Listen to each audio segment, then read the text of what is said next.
مش انا اللي هعمل فيديو النهارده، انتوا اللي هتعملوه. ليه وازاي وامتى؟ ليه؟ عشان انا كنت قاعده مش لاقيه اي حاجه اكلها وزهقانه من الاكل اللي احنا بناكله كل يوم. اما ازاي؟ فجاه قررت في يوم عشوائي الساعه 10 الصبح انزل بوست على يوتيوب واسالكم فيه ايه هي اغرب واحلى وصفات جربتوها في حياتكم، واتفاجئت بكميه كومنتس مش طبيعيه. 14,000 كومنت لحد اللحظه اللي انا بصور فيها الفيديو ده، كلهم فيهم وصفات اقل حاجه تتقال عليها ان هي مجنونه. عاملين ايه؟ كيفكم؟ شو اخباركم؟ استعدوا واربطوا الاحزمه عشان تجارب اسراء غير اي تجارب. في فيديو النهارده هنجرب اكتر 5 وصفات خدت لايكس من الكومنتس بتاعتكم، هنعملهم مع بعض، هندوقهم وهنقيمهم. جاهزين للتجربه؟ انا جاهز حالا دلوقتي. يلا هاتوا اول كومنت. اكتر كومنت جاب لايكس كان كومنت سوبر زوزو، اخد 4200 لايك. ايه هي وصفتها الغريبه بقى؟ جربي تجيبي عنب وحاطه صوره عنب احمر على ما اعتقد، عنب احمر وعليه شويه سكر وليمون وحطيه في الفريزر. والله جامده. تعديل؟ انت لحقتي تقولي لي الوصفه لما هتعدلي لي عليها كمان. حطيها في الفريزر 3 ساعات. حاضر انا كنت هحطها ساعه بس. لو انت بتحبي الحاجات الحامضه كتري ليمون، لو مش بتحبيها قللي ليمون شويه. ممكن لايك. عرفتي تسحبي اللايكات يا سوبر زوزو، وعشان كده الكومنت بتاعك هو اللي فاز باول وصفه، وهي دي اللي احنا هنجربها دلوقتي. اول حاجه انا ما كنتش عارفه اجيب عنب احمر بس ولا اجيب كمان عنب اخضر، فقررت ان انا اجيب الاثنين وسكر وليمون بس كده. وصفتك سهله قوي، لو طلعت حلوه بجد في الصيف ده هتبقى خطيره، عشان كلنا عندنا في البيت ليمون وسكر وسهل قوي نجيب عنب. وصفتك هتطلع 10 من 10 لو طلعت طعمها حلو. هقطف العنب. اسمه ايه؟ هقطف لا اسمها هشيله. هقطف دي في الملوخيه. دي اسمها اشيله من العنقود. ايه بقى اسمها ايه؟ هفرط. صح. بتقولوا عليها ايه يا جماعه؟ احنا في مصر على ما اعتقد بنقول عليها هفرط العنب. انا كده فرطت نوعين العنب، فاضل ان انا احط سكر وليمون، بس هي مش كاتبالي احط سكر قد ايه، فده لو اتساب لدماغي يعني انا هحط كميات كبيره قوي عشان انا مجنونه. انا بحب السكر قوي، بس هحاول اضبط نفسي. يعني كده حلو؟ لا يعني حطي 3 معالق مثلا. كتير قوي عشان يبقى حامض، هي عايزاه يبقى حامض. حاسه معلقه كفايه، معلقه، فاهم؟ ادي نص.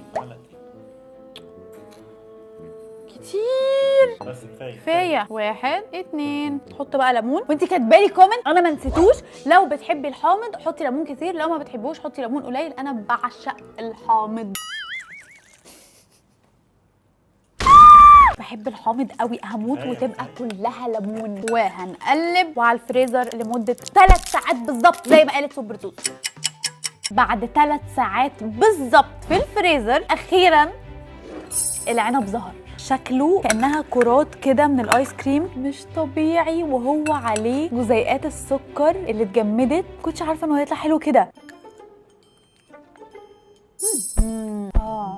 حلو قوي بجد يا جماعه، طعمه شبه ايس كريم العنب قوي. انا عمري ما دقت في حياتي ايس كريم عنب، اصلا ما اعتقدش انه في حد عمل ايس كريم عنب، بس لو في ايس كريم للعنب هيبقى طعمه كده بالظبط. هدوق الاخضر. حامض ده احلى، فرأيي جربوه بالعنب الاحمر. يا جماعه انا شايفه ده بديل حلو قوي عن الايس كريم، حاجه تفضل دايما في الفريزر، حاجه دايما نقدر نطلع وناكل منها بمنتهى البساطه، حاجه صحيه. وكمان في الجو الحر ده لو حطيتوا واحده من دي في بقكم كده هتتلجوا، بتسقع قوي. فعشان كده الوصفه دي اديها 8 من 10. تاني اكتر وصفه جه عليها لايكس كانت من يوزر JT 3NL 8KI 6F من ده. حبيبتي اسراء، جيبي مارشميلو وشوكولاته وحطيهم في خبز توست او حطيهم في الميكروويف دقيقتين. انا عاجبني فيكو الدقه. سوبر زوزو قالت لي حطيها 3 ساعات، فاهمه ولا مش فاهمه؟ وهنا دقيقتين، يعني لو حطيتها دقيقتين وثانيتين الوصفه هتبوظ. انا معاكم، سهله ولذيذه قوي، جربيها بليز. والله الي زمان قوي بتابعك، والله تسلم او تسلمي، مش عارفه ولد ولا بنت، بس في 1900 شخص موافق على انه التجربه دي طعمها حلو، وانا ال 1901 انا كمان موافقه. حاسه انها هتكون طعمها حلو، فيلا بينا نجربها دلوقتي. المكونات مفيش غير مكونين اتنين وهما الشوكولاته والمارشميلو، مفيش اسهل من كده في العالم. بس انا هزود تركايه بسيطه، مكون زياده بسيط، معلش يا صاحب او صاحبه الوصفه، بس برضو اكتبوا لي في الكومنتس هل الزياده اللي انا هزيدها دي حلوه واضافت للوصفه ولا لا، بس انا متاكده انها هتخليها طعمها احلى بكتير. الاضافه دي هي البسكوت. هنستخدمه ازاي وفين في الوصفه هوريكم، بس انا متاكده انه هتطلع تجنن. انا جبت الطبق الازاز ده وهنحط هنا الشوكولاته وهحط واحده هنا كمان وتاخد كمان حته هنا. بصوا يا جماعه شكلها بقى تحفه ازاي. نرص بقى المارشميلو واحده واحده فوق الشوكولاته، المنظر هيطلع يجنن.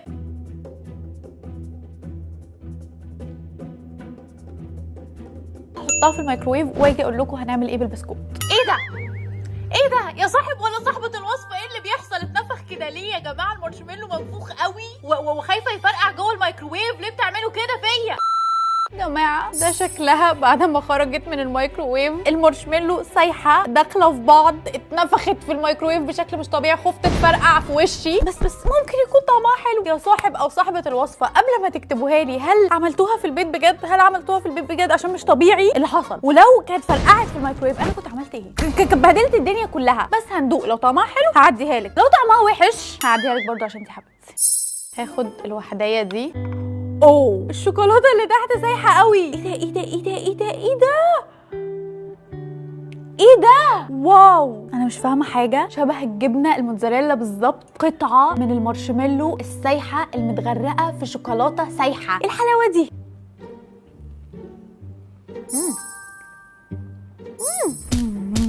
جبتوا منين الوصفه دي؟ جبتوها منين؟ ماليش دعوه، جبتوها منين؟ وصفه سهله سريعه اتعملت معايا في دقيقتين بالظبط. حطيت شوكولاته، حطيت مارشميلو، دخلتهم الميكروويف، طلعت حاله حلوه قوي. هوريكم بقى انا هعمل ايه بالبسكوت واخليها طعمها احلى من اللي هي اصلا حلوه. جيب بسكوتايه ونغمس بيها المارشميلو بالشوكولاته.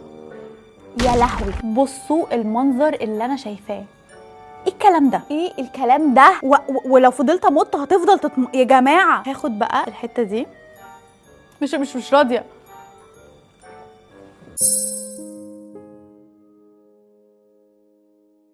قوموا جربوها، قوموا دلوقتي جربوها. من غير البسكوت كانت 10 من 10، مع البسكوت 100 من 10. تجنن تجنن. انا ممكن اخلص الطبق ده لوحدي بس طبعا غلط، ما نعملش كده. نخش على الوصفه الثانيه. بعد اول وصفتين كانوا واخدين اكبر عدد من اللايكس بشكل واضح قوي. باقي الوصفات بقى كانت واخده لايكس بس تقريبا العدد كان قريب قوي من بعض، عشان كده في باقي الوصفات انا اخترتها بنفسي من اكتر الوصفات اللي واخده لايكس على البوست اللي انا نزلته.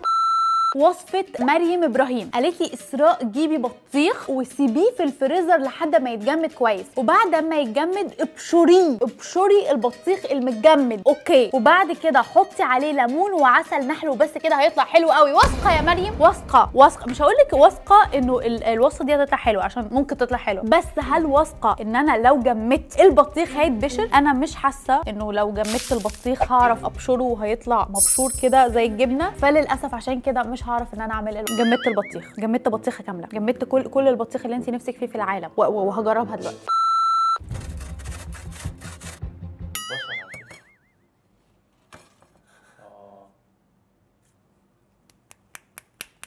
نجرب تاني.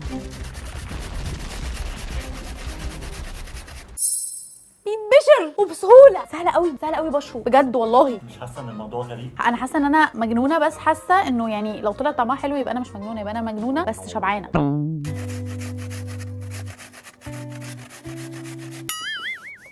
بجد لو حد شافنا يعني هنبقى في موقف لا يحصل عليه. قاعده بتعملي ايه الساعه 1:30 الفجر؟ ببشر بطيخ. والله لو قلتها لاي حد من صحابي ما هيصدق، مش هيصدق. يعني ايه بتبشري بطيخ؟ هيقول لي العب باليه، هيقول لي كده من الاخر.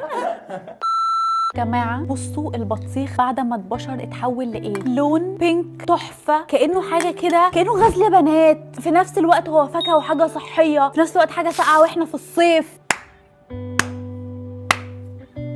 خطيره. وبعد ما بقى معانا الطبق الكيوت ده هنحط عليه زي ما هي قالت ليمون وعسل. واو، انا مش هتكلم عن جمال الطبق اللي طلع قدامي ده، شكله تحفه. لو اي حد شافه مش هيعرف ان هو عباره عن مجرد بطيخ مبشور. جماعه ثانيه بس عشان انا اتصدمت وانا باكل كاني باكل ايس كريم. بصوا القوام بتاعه يا جماعه زي قوام الايس كريم. ايه ده؟ ايه ده؟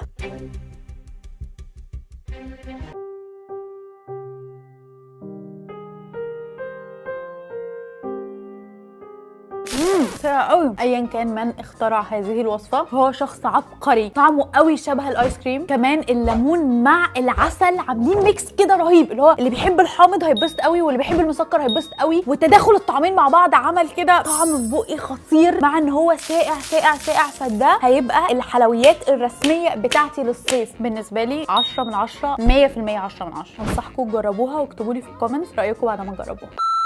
انا قلت لكم ان انتوا تكتبوا لي اغرب وصفات، بس مش للدرجات دي، يعني مش للدرجات دي يا شباب. مش اي حاجه نحط عليها اندومي وتمشي. يعني قلتوا اندومي بالجبنه ماشي، اندومي بالبيض عدت، اندومي بالخس طلع طعمها حلو، بس اندومي ورق العنب يعني ايه؟ يعني ايه؟ يعني انا اقول لكم مثلا كلوا سمك باللبن، كلوا فراخ بالقهوه، لا مش اي حاجه على اي حاجه ويلا. بس عشان اسراء بتجرب اي حاجه فخلاص يلا نكتب لها اندومي بورق العنب عادي، ما هي كده كده هتاكلوا بطنها وجعتها. ايه المشكله؟ الكومنت اللي هناخد منه الوصفه هيكون كومنت ايوي كاتبالنا ورق عنب مع اندومي كتير ذكي جربي. لو طلع وحش يا ايوي ربنا يستر. اندومي ومش اي اندومي، اندومي كوري وورق عنب. اغرب حاجه شفتها في حياتي، عمري ما توقعت ان انا اشوف المنظر ده في حياتي. واحده بتلف ورق عنب بالاندومي. بصوا انا بعرف بعرف الف ورق عنب على فكره، اهو واهو واهو واهو. المكرونات كتير، استنى. احلى ورقه عنب في العالم، ملفوفه حلو قوي وتحفه. وبجد بجد يا حماتشي انتي مش متخيله انا شاطره قد ايه في الطبخ. ابنك دايما بياكل احلى اكل، مش انت دايما بتاكل ورق عنب؟ احلى ورق عنب. شاطر.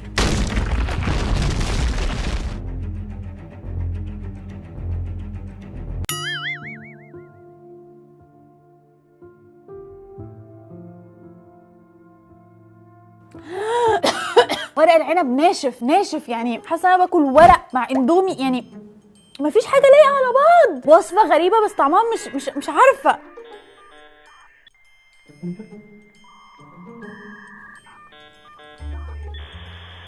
خمسة من 10.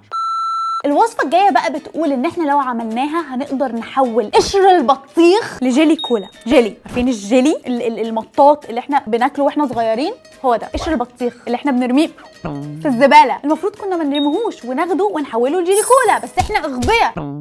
الوصفة من كومنت ليا بتقول جيبي قشر البطيخ واغليه على النار مع سكر، وبعدها حطي عليه ملح الليمون واخلطه مع سكر وملح الليمون عشان ما يبقاش حامض قوي، وبعد كده حطه في التلاجة عشان يتجمد ويبقى جيلاتين اللي هو جيلي كولا. مش كولا يعني جيلي اللي هو مطاط. مجربته بشهي، هي جربته وطلع طعمه حلو قوي. انا ما فهمتش الوصفه قوي من التعليق، فدخلت دورت على الانترنت ازاي نحول قشر البطيخ لجيلي كولا. بالظبط هي كاتبه فعلا معظم المعلومات صح، بس هم اضافوا كام حاجه فاحنا هنحاول نعملهم زي الفيديوهات اللي انا شفتها بالظبط. هنحاول نحوله لجيلي كولا. هاتوا قشر البطيخ اللي احنا انتزعناه من البطيخ، يعني كانت البطيخه سليمه وحلوه كده، رحنا واخدين قشرها وسبناها كده من غير هدوم. المكونات: قشر بطيخ، سكر، ملح، ليمون، والمكون بقى اللي انا شفته في الفيديو اللي انا اتفرجت عليه واللي كان جيلي. جبت جيلي بالفراوله وجيلي بالمانجا وجيلي بالتفاح وجيلي بالكولا. يلا نجرب.